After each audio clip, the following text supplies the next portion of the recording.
This segment of the Alice Stewart Show is brought to you by Aero Plumbing. For all your household or business plumbing needs, call Aero Plumbing at 1-866-PLUMBER or schedule an appointment online at aeroplumbing.net. Welcome back to the Alice Stewart Show, 7:35. Young Guns this morning, joined with Josh Blevins, former Young Democrats of Arkansas president and Blevins Investment Group chairman, and Jack Avery, Young Republican of Arkansas chairman and Rich Products Corporation key account manager. Jack and Josh, great to have you here. Good morning.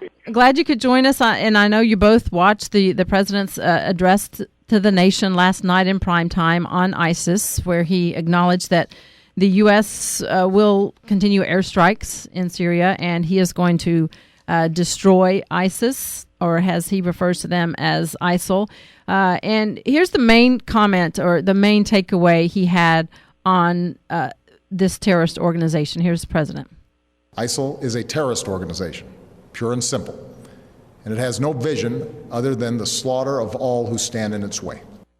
He outlined a 4-point plan to deal with ISIS, a systematic campaign of airstrikes, also increasing support to forces fighting the terrorists on the ground, continue to draw on counterterrorism capabilities, and providing humanitarian assistance to the region. So he says he now has a clear and cohesive strategy. Our objective is clear. We will degrade and ultimately destroy ISIL through a comprehensive and sustained counterterrorism strategy. Josh, your thoughts? Josh? I'm sorry, I was muted. I think that the most resounding support for or indication that the president had a successful speech last night were all of the group of old Republican men that always hang out at the Starbucks that I go to this morning. Were giving the president's speech rave reviews this morning and saying they were impressed with how forceful he was and how clear his vision is for what we need to do to degrade and destroy ISIS throughout Iraq and Syria. Well, there's one pulse of the people. Jack, your thoughts? Well, my first question, honestly, is why did it take him so long to come out with his strategy or make a speech or at least address the American public? And, to Josh's point, I actually appreciate the president's words. I certainly hope that he actually means what he says, because his positions on foreign policy over the past, 5.5 years have been more of a contain and observe policy rather than a degrade and destroy. So I hope he actually puts his words into action in regard to this ISIS threat. I think we know exactly why it's taken the president so long to come out and make the speech, and it's because it's taken quite a bit of time to lay the groundwork for our response to ISIS in Iraq and Syria. It was clear from what the president said yesterday that they have already, been working with some Arab nations in order to help train some of these Syrian rebels.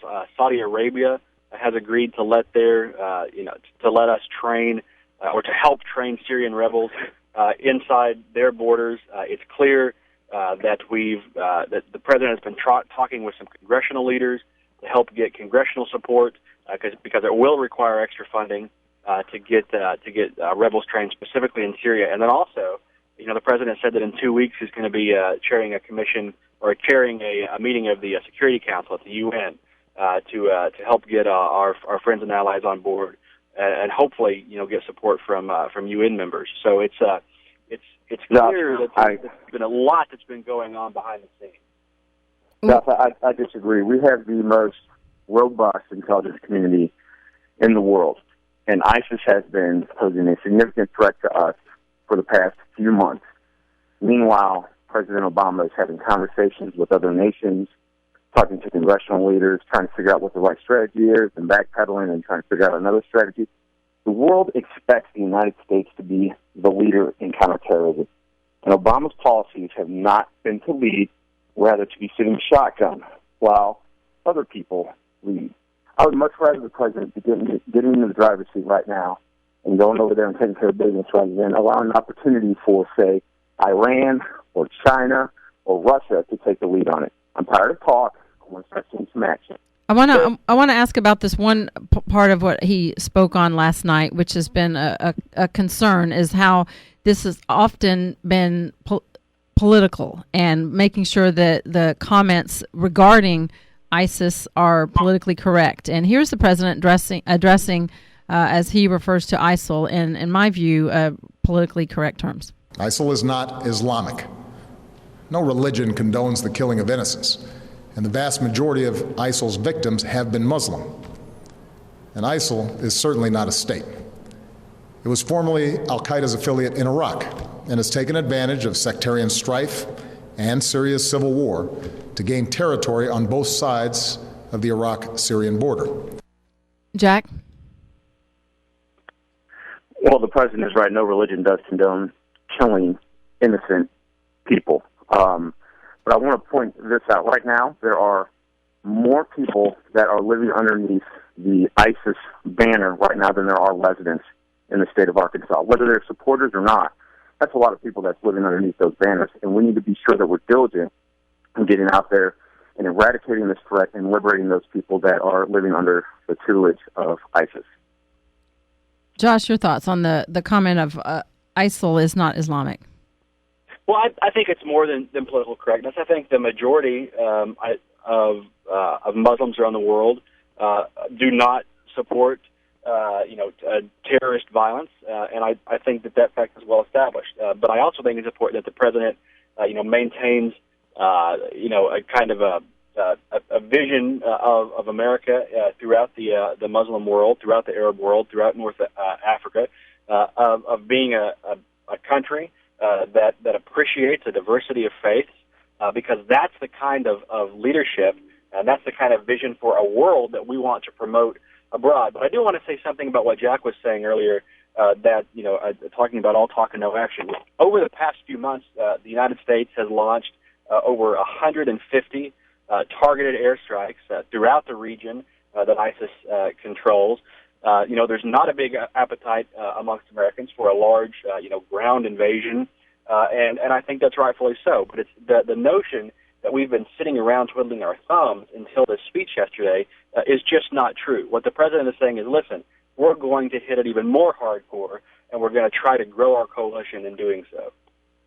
All right. Well, radical Islam hasn't disappeared. 150 airstrikes, and yet two Americans have died as a result of it, and they continue to expand in the Middle East. So those 150 airstrikes have not been an effective way to eradicate this real significant threat. And the next step, obviously, the president will meet with members of Congress, and again, we talked with Congressman Tim Griffin just a few moments ago, and he will be briefed by leaders in Washington, but also to build a coalition of support from our allies. Here's President Obama addressing that. As I've said before, these American forces will not have a combat mission. We will not get dragged into another ground war in Iraq. But they are needed to support Iraqi and Kurdish forces with training, intelligence, and equipment. We'll also support Iraq's efforts to stand up National Guard units to help Sunni communities secure their own freedom from ISIL's control. Josh? There's already 1,100 U.S. troops that we've sent to help, as the president said, degrade and destroy ISIS in Iraq and Syria. And then we've also, when we add an additional 475 U.S. troops to the mix, that's almost 1,600 U.S. troops that will be on the ground. So, I mean, there's quite a bit of effort that we're already putting into it. And it is important that Congress get on board and help increase funding so that we can get real, lasting anti-terror efforts in Iraq and Syria. Jack? I agree with Josh. Congress needs to get on board, and I certainly hope that they do and engage the president in conversations about increasing funding out there. But the troops that have been sent over there, again, fall into the alignment of contain and observe rather than degrade and destroy. They're over there protecting American interests, American bases. I don't see the Iraqi forces doing a whole lot to push back ISIS. I don't see any other nations that are aggressively getting in there and pushing back on ISIS forces. So I certainly hope that we increase our presence and that we insist our nature towards.